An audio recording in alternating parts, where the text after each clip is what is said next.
everyone, welcome back to the Rhymes with Stitch channel. I am Katie. I'm so glad you're here. It's been a bit and I'm glad to be back and talking to you. If you like crafty content, quilting, knitting, embroidery, etc., please subscribe, hit the thumbs up button, maybe comment below. It really helps me grow. That's what I'm trying to do so that we can always talk about more crafty things, right? Good.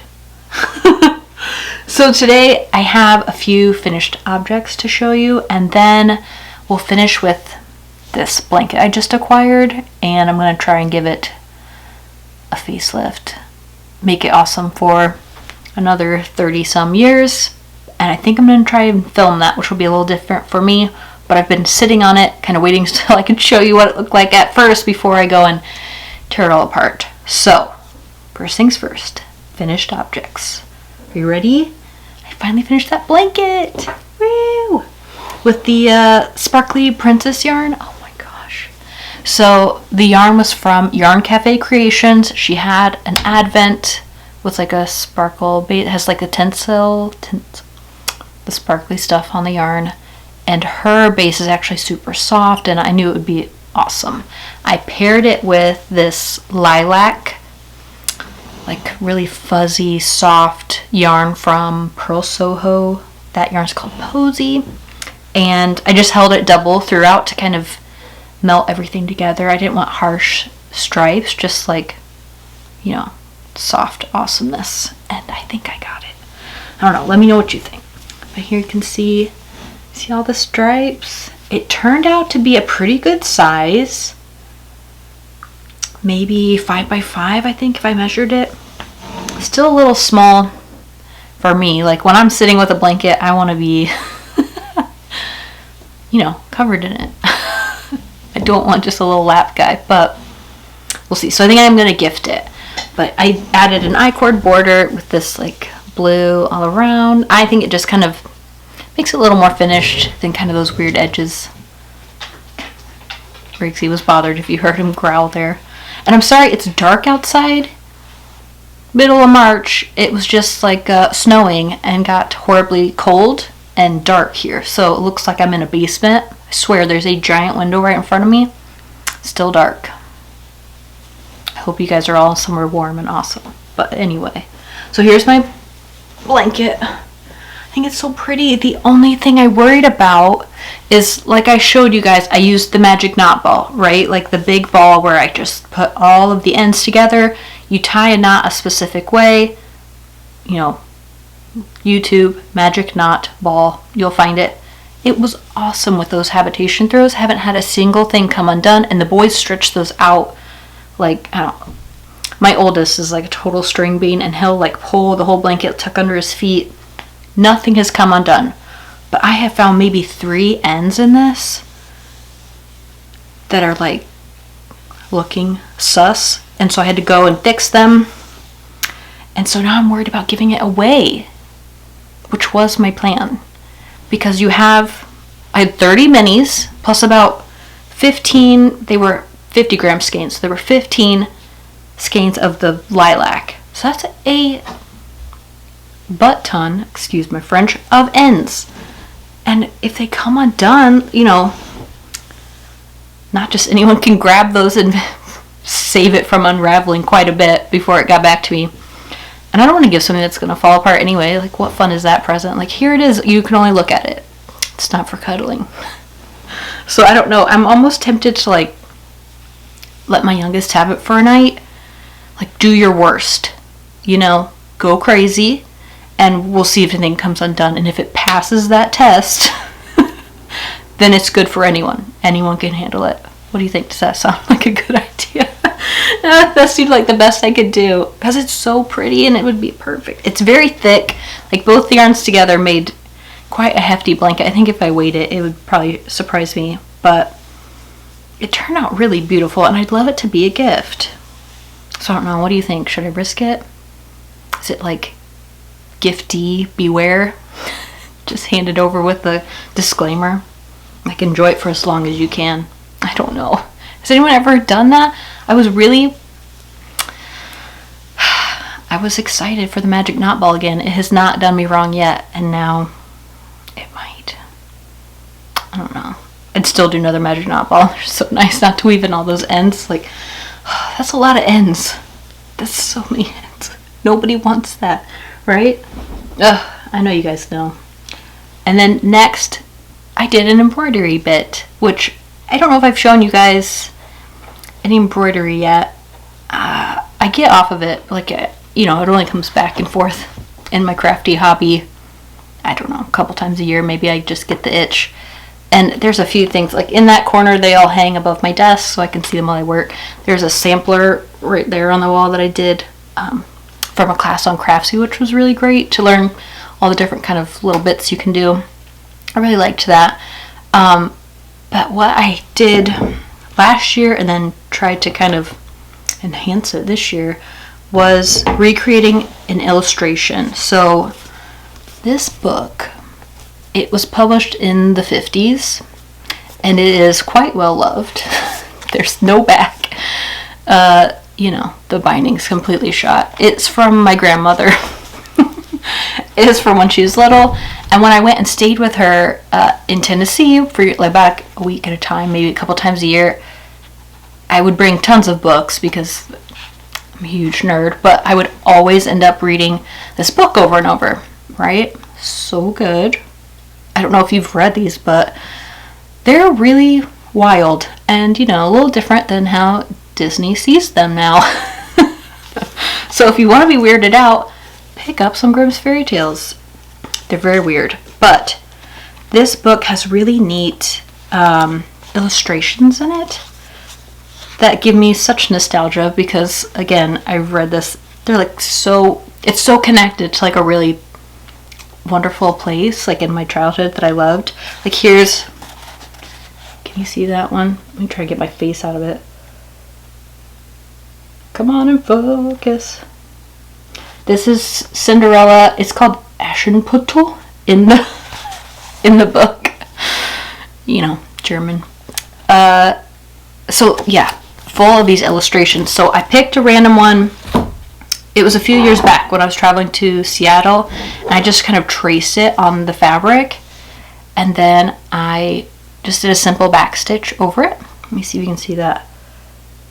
Focus. Oh, my camera's just so happy today. So I took one thread of, I believe I did navy on this one thread of navy, and I just back stitched over the entire illustration and put it, you know, in the hoop. I mean, this costs nothing to do. And I added some gold thread buttons. I thought that was fun, and I was really happy with it. It's called, what's the story called? Rabbit Bride or something? Strange story, but I loved the illustration. I don't know why. It was awesome. So I've been wanting to do it again, and I grabbed a different one. There's several I like have my eye on that I want to do. A couple are hard, like that Aschenputtel one, Cinderella one. It's got so many lines and so many birds. I'm a little nervous to kind of attempt it, but I might get to it. Anyway, for this time, I did Cat and Mouse in Partnership. Weird story, once again, but I loved that illustration. So can you see? And then this time, I tried to add watercolor to it. I hope you can see really clearly. I'm kind of proud. I'm kind of proud of the watercolor because that's new for me. I play around with it, but I'm not a great artist when it comes to painting. I do like watercolor. I love that kind of washed look that you can get. I don't know. And you don't have to technically stay in the lines.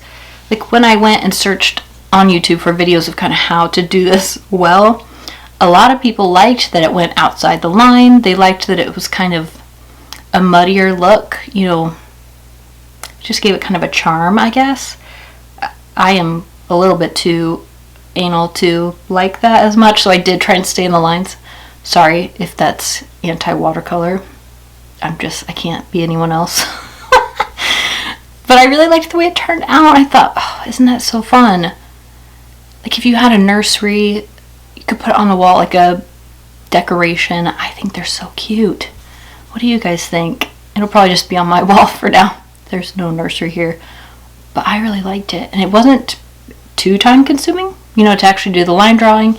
And adding the paint was, you know, just a couple hours, but I had a lot of fun doing it. I don't know if you ever just get a random urge to try a craft, but you should totally follow that thread. It was fun to fall down a little rabbit hole for a day. So yeah, that's what I did. Cute, right? I don't know. Just a back stitch, you know, like the simplest beginning stitch you can do with a single thread. Gets you fine enough to kind of make the whole picture work, I think. But again, I did not pick the drawings like that one I showed you. Like, there's so many lines in like the wings. I don't know if it would just get to be too much that you wouldn't be able to see. Maybe I could blow it up like 5% or something, 10%, just to give myself a little space. See, I'm just trying to find another rabbit hole. Hope you guys do too. I can't be the only one. Yeah. I have been working on that quilt that I showed you. I've got the other half of the blocks. They're this size. So they're a little puny. They need, I think, like 2 more times around to go. But yeah, they are being done. And I'll be really happy when I get it to a spot where you can finally quilt it. Piecing is probably my least favorite part of the quilt. I don't know why. Everyone has their favorite part, but that's not mine. Like, eventually about halfway through, I'm like, okay, can we just magically make all these assembled, please? So yeah, those are my finished objects. Works in progress. I did put some inches on that blanket. The DayBreak Blanket by Pearl Soho. It uses like a pack of linen quill for them. You could certainly, the pattern's free. You could put any colors together to do it. It's such a fun, it's such a fun bunch of colors. Like, every time you switch, you fall in love with the next bit of colors. So I think when we talked last, I was kind of down here in this peachy place, and then you add this shock of pink, and then now you go into these deep reds, and it's almost a little orangey here, and then it goes like blue, purple, gray at the other end. I can't wait to get to that side, so I'm kind of trying to get through this orangey part. I think there's a good 4 inches of this, which is quite a lot, because again, if you remember, you're not even going back and forth like the smallest side back and forth. You're going lengthways up the blanket back and forth. It can wear on you, so you have to kind of, when you feel like doing it, lean in, because you'll quickly be like, we should take a break. But yeah, these are the 2 that I'm holding together at the moment. So cute, right? Every color I pull out, it's like, this is a good one. Nope, that one's better. So I really recommend that yarn. I love it. It's got such a fun linen-y feel, and every time you use the blanket, it gets a little softer, because I did complete the other, I don't know, sister to this blanket, their first one, Nature's Palette. That was that one. Another really pretty one. So yeah, that's my blanket at the moment. I've always had a blanket on my needles lately. I did start a shawl, as promised. Are you guys proud of me? I did it. I started a shawl. It was none of the shawls we talked about. I hope none of you are offended. Sorry, I looked at all my stuff and then chose secret option number 6 or 7. I don't know. Sorry, guys. It just looked fun. I don't know. I was trying at the time to do something that didn't take as much thinking or calculating, and then chose one that is really kind of technical and fiddly. I don't know why, but it's working out. I'm having so much fun making it. So I'll show you. Sorry, it's like knitting on this floppy eel of a thing. It's really hard to hold up. Okay, ready? See? It's the Parallelolamb by Stephen West. I have not made one of his patterns yet. He has the most beautiful shawls imaginable, and he always does these outrageous colors. They're really just fun. It's fun, you know, and you can tell I've purchased a few of his patterns, and you can tell he really loves knitting, and his patterns are meant to be fun as you're doing them. You know, it's not kind of that typical traditional way to construct a shawl. He always does these weird things in the middle that just make you go, why is no one else doing this? It's so fun to do it this way. So if you're looking for something challenging and a little different, totally recommend his shawls. They're fun. So this one is what I got. The yarn is, it's Luxe from Sonder Yarn Co. First time buying from them. They used to dye for Espastry Co. and kind of separated out. beautiful yarn. It's got like a tiny bit of cashmere and nylon, so it should be strong but really soft and hold up well over time. It's going to be a large wrap. Remember, large shawls are my favorite. So it'll come like really big. But I hope it looks nice enough to kind of be dressy, I guess. I don't really have anything like that. And I thought it'd be nice to add. And I don't have anything, these colors are a little different for me. I'm about to add on another stripe of this like wine red. And as you'll notice, I added the letters on the sides. As you start it, you go, I got it. There's 4 sides. I can totally tell what side this is. I'm good. And so you add it around and you're careful. I made it not even 3 times around before I had applied a wrong color to an edge and had to take it off, which is sad. So it's like I can't every time I start a row like worry this much about it, and it really was taking away from my enjoyment stressing about if I was adding it and like rechecking it 14 times. So I just added the letters and now I know what side I'm on. I feel like a genius. I just kind of stitched them in, you know, another scrap yarn that I use, so I can cut them off when I'm done and no one will know that I had to use a cheat. I hope some of you do this. It's so much more relaxing and like relieving to know I'm on the right side. Feels really good. So yeah, you can use my tip. I have never done that before. It was great. If ever there's something this fiddly, there's 4 different cords if you can't tell. Like look at all these, can you see all the needles? It was really fiddly to start, like everything's flopping around. It's better now that I've got some long sides, so that's nice. And I'm coming up on rows now where I'm adding sides that are quite long, so it's going to take me a bit to make the same amount of progress. But shawls are always like that. It's deceptively, you feel like you're going somewhere because you add to it so quickly, like it expands really quickly, and then you're in for that long slog at the end, so that's to be expected. And then I did get the newest Pom Pom. I don't know if you guys buy books or if you prefer just buying little patterns. I normally just buy patterns that I like as I see them on Ravelry, but this Pom Pom looked so pretty and I'm really glad I got it. It has so many beautiful patterns inside and they're all, it's a lot of mohair and a lot of ruffles, which I wouldn't think like speak to me, but man, they're so light and airy and fun. And I mean, I'm not really a ruffle person, but look how pretty that is. Ugh, they're gorgeous. So yeah, maybe I'll be starting ruffles soon. You never know. You can't anticipate what I'm gonna do. I'm out here making moves. They're so pretty. Anyway, if you're looking for something fun to just flip through, it has, you know, crochet and knit and a little recipe in the back. They're really quality books and tons of patterns in it, and I can see myself making, I don't know, 4 or 5 things in it, which is pretty good for a book of this size, I think. So beautiful, beautiful. Order from somewhere. Really happy I have it. I think I got the 4 at a time. They come out, I think, quarterly. Can you see how up I am on Pom Pom? It's my first one. I'm so proud. Yeah, goodbye. And you get that smell along with your pattern, which everyone wants, right? The book smell. Is that just me? That's okay. Alright, nerd.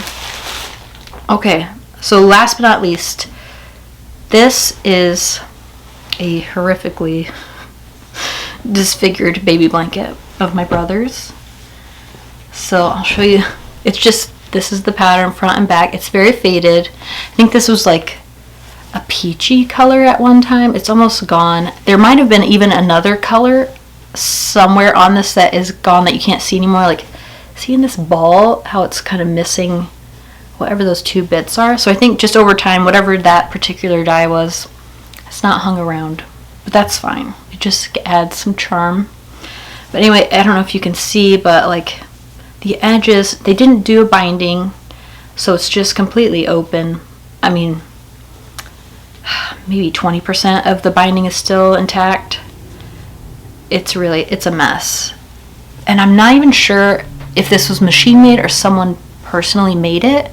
It's got these, like, so you have the front, and a batting and like a gauze, and they put this machine stitching on it, right? It looks like machine to me. But then the back, they just put a back on and added ties. So can you see like the little yarn there? Ties, and it is completely floppy. Like the whole back is, it's trying to, you know, run away from the front. So my initial plan was to cut those ties and like re-stretch out the back, trim it if needed, and put new ties on and add binding so it would, you know, hold up a little better. But honestly, the back is in horrible shape. It got so soft. I mean, this is just cotton. It feels like almost like flannel or silk at this point, because I mean, he just lived with this thing. It's probably been washed 1,000 times. It's so soft. But because of that, it kind of lost some of the integrity. So with the ties, which are acrylic and did not kind of wear like that, it then made holes where they pulled away from the ties, right? It got so weak, the fabric did, but the ties stayed tight, so it kind of pulled little holes where it fell away. And I really just don't think it's gonna last very long if I keep the back. And I'd rather it last long, because what's the point of fixing it if it's just, you know, if it's not gonna last longer, if it can't be used again. That's the whole point, right? Is that it's someone else's favorite blanket now. So I'm gonna take the back off, and I got a flannel because I wanted to keep, again, it feels so soft. I wanted to keep that, and if you put a cotton on the back, it's gonna be a little stiffer until, you know, another 30 years when it's all figured out. So I got this flannel. I think it's really cute. Right, it's a high quality flannel. Like, I didn't go to Joann's just because some of that is woven so loosely. You know, it's supposed to be more affordable, of course, which means you suffer a little bit in the quality. And with flannel, it really will fall apart pretty quickly with some hard use or like lots of washes. So I wanted to get a really good quality flannel. So I went to my local yarn shop, quilting shop, which is Quilt Quarters. They're in Indianapolis. Awesome little shop if you're looking for somewhere to go. I love it there. I want them to just hire me. Just leave my corporate job and go work at a quilt shop, please. So yeah, that's this fabric. I think it's gonna look really cute. It does not match exactly like the blue. It pulls out that peach that's there. But what I did is I'm gonna tie it again. And so I got yarn to remake these ties, and that will kind of pull in those colors, I think, to the front and the back.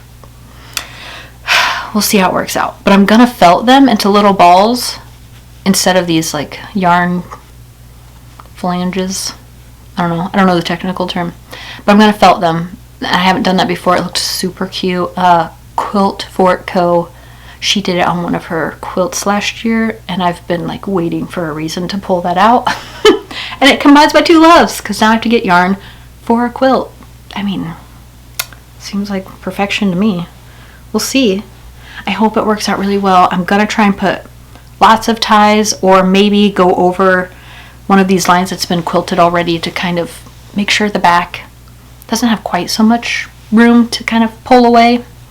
And then I'm gonna add peach. Let me see if I can grab it. Peach for the binding.